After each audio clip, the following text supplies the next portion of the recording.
Hey there, I'm Sheila, a 76-year-old woman with a story to tell. Before we dive into the story, I want to share a brief note. This tale touches on the topic of domestic abuse, but I won't delve into graphic details. I'm mindful of those who may have faced similar challenges, and I want to ensure a safe space for everyone. If you or someone you know has experienced this, remember that you're not alone and it's never too late to seek help. Once upon a time, I was a lawyer fighting for justice in courtrooms, but life took a turn and I retired at 55. I had always been a career woman, but after my retirement, things did not seem as bad because of my wonderful husband. I got really lonely after my husband passed away when I was 70. Now, let me introduce you to Tara, my amazing and resilient granddaughter, the muse of this post today. Her dad passed away when she was 17, and her mom, my daughter, went through a tough time. On Tara's 18th birthday, my daughter left her a note that said, "I have found someone else. I will not be coming back for you." And that's when Tara and I became inseparable. I took her under my roof and helped her deal with grief. I also stepped up to her through college, paying for her tuition and being there when she needed support. Tara is a smart cookie, especially in engineering. She landed her first job and I was the first person she shared the news with. When she got married to her husband, Ellie, she asked me and her grandpa to walk her down the aisle. And this post is about how this old lady, that is me, turned out to be unexpectedly useful in Tara's life at the age of 76. It all started 8 months back when Tara called me to tell me some special news. "Hey, Grandma, how you doing?" "Oh, it's so good to hear from you, honey. I'm doing well. How are you? And Ellie, how's your work going?" "Great, great, and great. Actually, Ellie and I were thinking of coming over to your house tonight." "Of course, I will make my special pecan pie that you love." "Good. And, Grandma, maybe clear away all your wine bottles?" "What do you mean? Why should I do that?" "Well, Grandma, you are 76. You get the idea." "Oh my God, are you saying that—" "Yes, Grandma, I'm pregnant. You are going to be a great grandma to a baby boy or girl very soon." "Oh, Tara, that is incredible news. I can't believe it. When did you find out?" "Just recently. Ellie and I are over the moon." "This is the best news, sweetheart. I can't wait to see you and Ellie tonight. We will celebrate this wonderful surprise together." The evening with Tara and Ellie was just perfect. We ate, laughed, and felt the love. Even Ellie, who always seemed a bit distant, opened up a bit. He was family after all. After they left, I could not help but feel excited about having a little one in the family soon, so I decided to send Tara some stuff to help her out during her pregnancy. I sent over homemade pies because, good food makes everything better. I also made sure that she got healthy snacks like fruits and nuts to keep her strong. And of course, I sent some cozy blankets and tiny baby clothes. Just a little something to show that we are all in this together. I wrote little notes with each package telling her how much I loved her and how excited I was about the baby.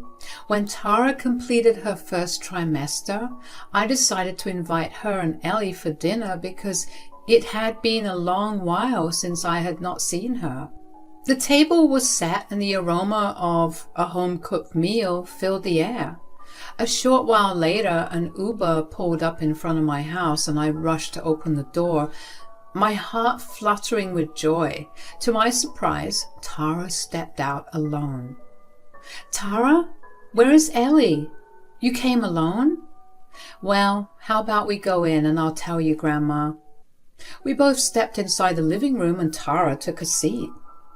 "Oh, it smells delicious in here." "It must be the peanut butter brownies. Oh, look, your bump has started to show. You look so beautiful and graceful, my darling." "Thanks, Grandma." So, what happened to Ellie?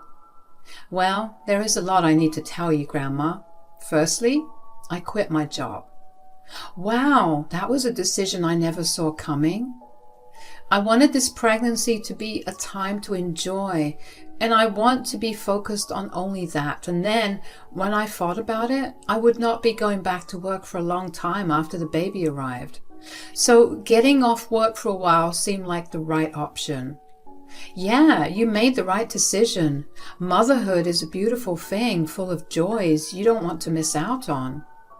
It's just that Ellie and I had a little fight about it. I was helping my mother-in-law, Tanya, pay her mortgage with my paycheck every month, and I told him I would not be able to do it anymore. Really? And he got mad at you for that? You know it's not fair. You were kind enough to help his mom in the first place, and now... Grandma, relax. Relax. We have little fights like this all the time, trust me. He can be a bit of a mama's boy sometimes, but we always make up. Are you sure you're going to be fine? Of course, Grandma, he loves me. I bet he's going to come home from work tomorrow with my favorite chocolates, begging for my forgiveness. Well, I hope so. But make sure he knows it's not right to be upset with you during this special time. Sweetheart, remember, a relationship is about understanding and compromise. I know, Grandma. I will talk to him about it. It's not that deep, I promise. But enough about that. Let's enjoy this delicious meal you made. Tara entered her 4th and 5th months of pregnancy, and things started to change. We earlier used to have lengthy phone conversations, almost every week, sharing the details of our lives. However, for some reason, those calls turned into texts. Tara reassured me once in a while through messages, letting me know she was fine. She also stopped inviting me over on weekends like she used to. I tried not to worry too much, thinking it might be because of pregnancy hormones and changes. One day, while getting my meds refilled at the hospital, I bumped into Tara. She looked very tired. Her face seemed pale. Oh my God, Tara, what are you doing here? Oh, hey Grandma, I had a doctor's checkup. What about you? I was just getting refills. By the way, why are you alone? Doesn't Ellie come to these regular checkups with you? No, not today. It's an exception. He had work. But today is Sunday. I mean, he was called in at work, Grandma. Have you been eating properly, though? I sent you a new hamper with those healthy seeds, including flax seeds. But you look so pale. Your face is sucked in. Grandma, I didn't sleep last night. I was binge-watching movies. Maybe that's why. Tara, it's not just about physical health. Your well-being matters too. If you are having trouble sleeping or feeling overwhelmed, talk to me. You know I'm here for you, right? I know, but I don't want you to worry because I'm completely fine. Well, take care. Oh, don't worry, Grandma. I'm taking care. I'll see you soon. Everything was going well after the reassurance from Tara. However, a week later, just when I thought things had settled, another Uber pulled up at my door, and it was Tara again, and this time with a huge suitcase. Hey, Grandma, I'm sorry to show up so unexpectedly like this, but Ellie had to go on a working trip in the morning with no prior notice. It's all good. I'm glad to have you here. You know this is your second home, right? Yes, I do. I just did not want to be on my own and miss Ellie, so I thought I would rather come over here and spend some time with you. Ellie does not know how long it's going to take him, so I packed a big suitcase just in case. Ha, that even brings me more joy. I'll be able to spend time with you again, like in the old days, and we can have movie marathons. I was hoping you would say that. I have missed our movie nights. Well, you're always welcome here. Now, let us get that suitcase settled and we can catch up over a cup of tea. How about that? Sounds perfect, Grandma. Tara and I had a blast during her stay. It felt like the old days.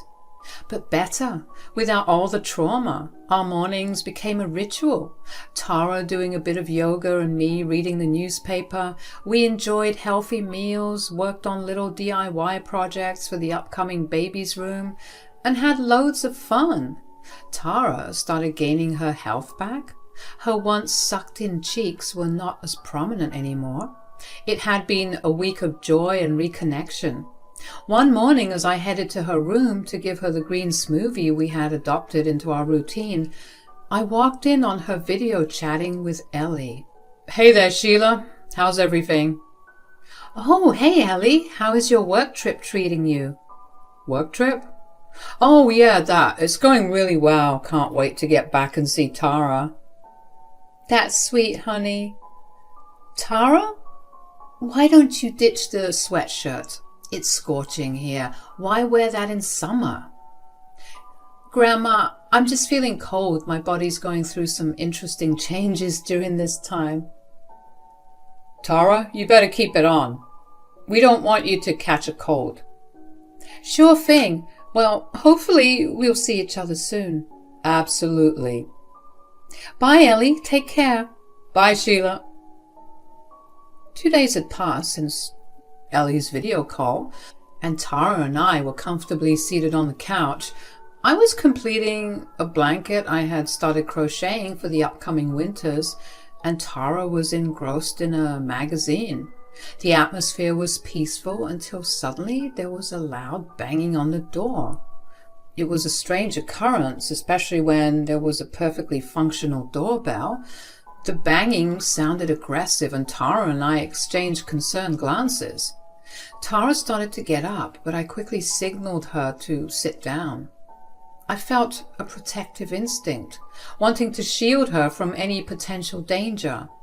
I cautiously approached the door, and without opening it, I shouted, "Who is it?" "It's me, Tanya, Tara's mother-in-law. Please open the door." "Just a sec. I just got out of the shower." I then started whispering to Tara, "Why is your mother-in-law here?"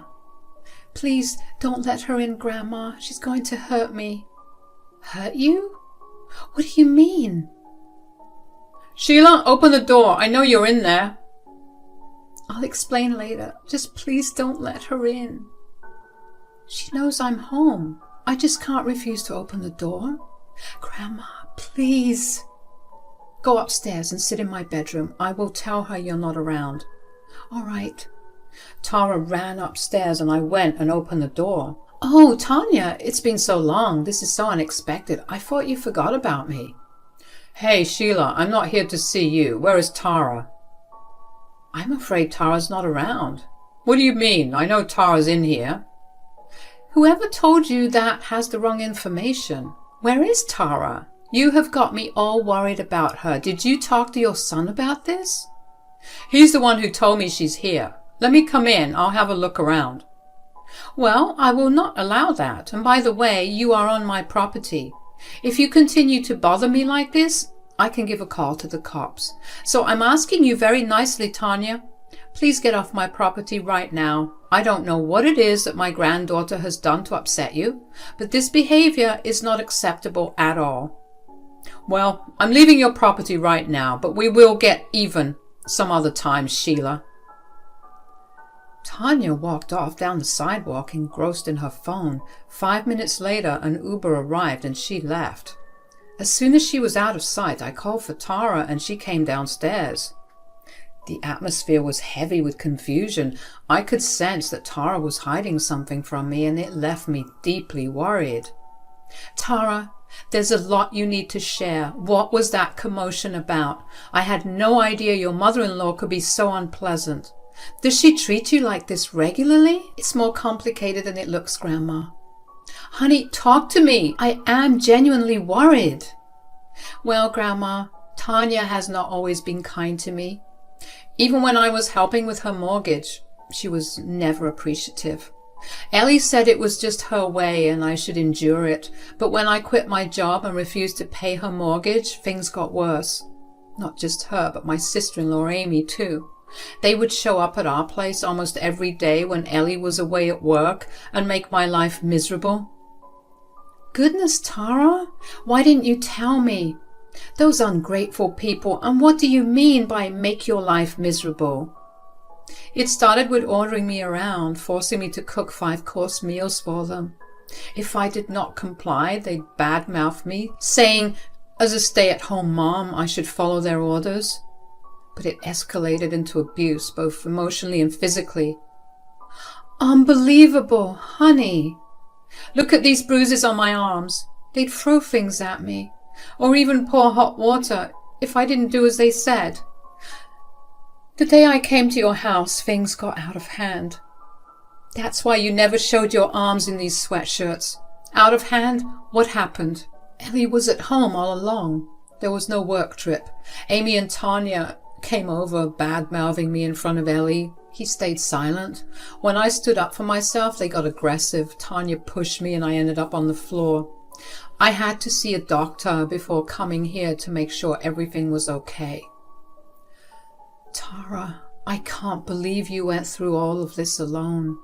Why keep it from me? I was scared, Grandma. Scared of what they might do if they found out. I sought help. Tara, you're not alone anymore. We'll face this together. Those two won't get away with what they've done.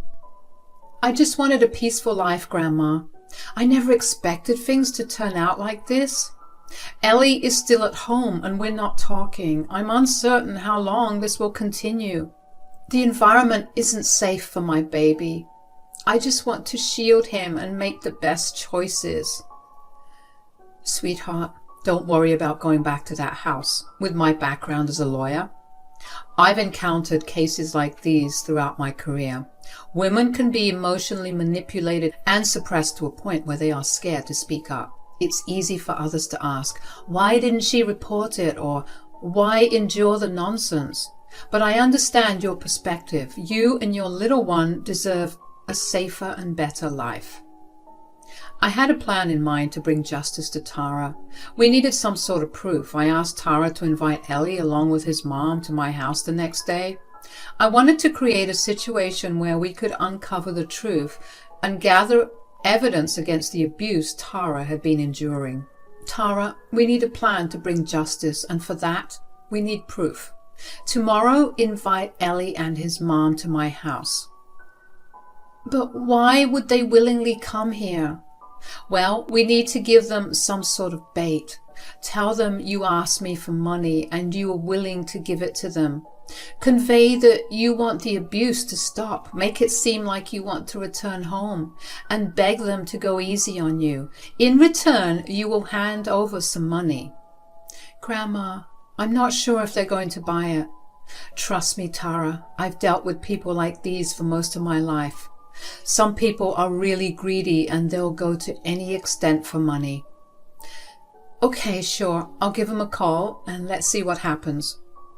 When Tara called them, the plan went smoothly. She spoke to Ellie, expressing her desire to return home, and suggested they come to pick her up from my house the next day when I wouldn't be home. She explained that she wanted to give them some money, and surprisingly, they easily accepted the proposition.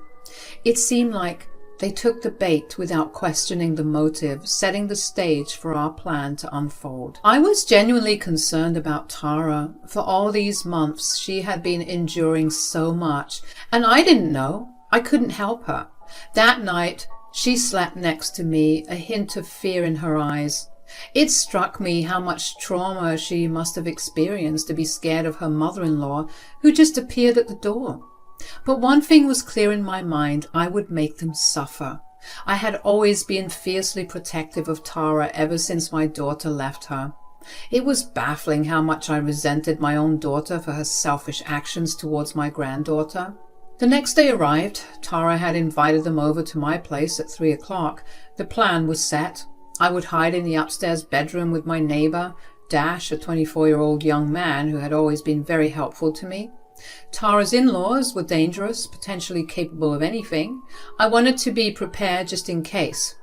We had set up a spy camera that Dash bought us in the living room. I had briefed Tara on what to say to bring out the worst in them, hoping they would indirectly confess to all their crimes. Dash came over to my house, set up the camera, and we stationed ourselves upstairs.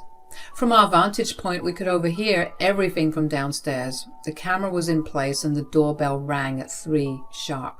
Ellie, Tanya, you're here. Yes, we are. I'm here to collect the money you should have paid me months ago. Look, Tanya, I've tried to mediate for a long time, and in return you just fled the house to live with this old hag. You lied to her that I was on a business trip. I want you to hand over the money you got from Mom, and we can all go back home peacefully. I hope Sheila isn't home, is she? That woman has a sharp tongue.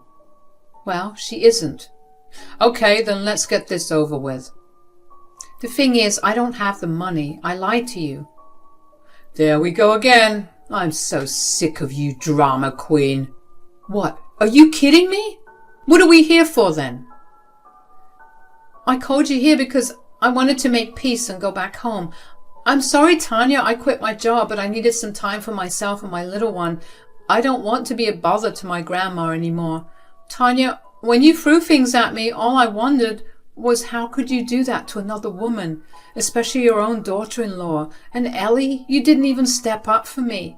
And it all happened while I had your baby in my womb. Look, Tara, I'm going to be honest with you. I don't know what you were thinking when you called us here, but I have my priorities straight. I need to pay off my mortgage one way or another. The money I have, it's for Amy and me. Someone needs to pay for us, and it's you. Well, I'm not your servant, Tanya. You can't ask me to pay for you, and then when I don't, I can't be at your beck and call 24/7 making 5-course meals for you. Oh, look at you. Seems like you've grown a tongue just like your grandma. I think that push to the ground wasn't enough.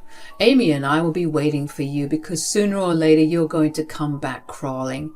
Your old granny cannot keep you forever, and believe me, the next time you're at our place again, things are going to get worse. Everything changes over time, Tanya. Don't be too confident because maybe this time it's you who's going to suffer. And who's going to make me suffer? I will. Tara said what she needed to, and it was followed by a scream. Dash and I rushed down the stairs, and there was Tanya wielding her enormous purse as a weapon. However, she halted mid-swing, and both Ellie and Tanya fixed their eyes on us. What's going on here? This is our family matter. Stay out of it. Oh my God, Tara, what's going on? You said your grandma wasn't home. And who is this guy? Are you cheating on me? Cheating on you? Do you think I'm the kind of person who would do that? He's here to protect me from you and your mom. You guys are unpredictable and have anger issues. Your jig is up, Ellie. Tara doesn't want to stay with you anymore. She's filing for divorce. This has to be a joke. And what, are you going to move in here with your granny? Damn right I am. Not just that, your whole family will pay for your crimes, and I will make sure of it. Mom, I think we should leave. The game is on. No one is going to believe you. We'll see about that. After that wild day, one of my lawyer mentees I've nurtured since their early days joined forces to help Tara. We went to court armed with strong evidence. Ellie's mom and sister ended up behind bars, facing the consequences of their actions. Tara bravely initiated divorce proceedings, cutting ties with the toxicity. Ellie didn't escape either. He spent a month in jail. We are determined to ensure he has no visitation rights for the baby on the way. Tara found refuge in my home, creating a sense of the old days when we leaned on each other. Yet, I want more for Tara. I hope she rediscovers love, a bright spot amid the challenges. Life isn't just tough. There's kindness and love waiting. Now, we eagerly await Tara's due date, just 6 days away. The baby's gender is still a surprise, adding excitement to the anticipation. In a few days, a new chapter begins, bringing with it the joy of a sweet surprise.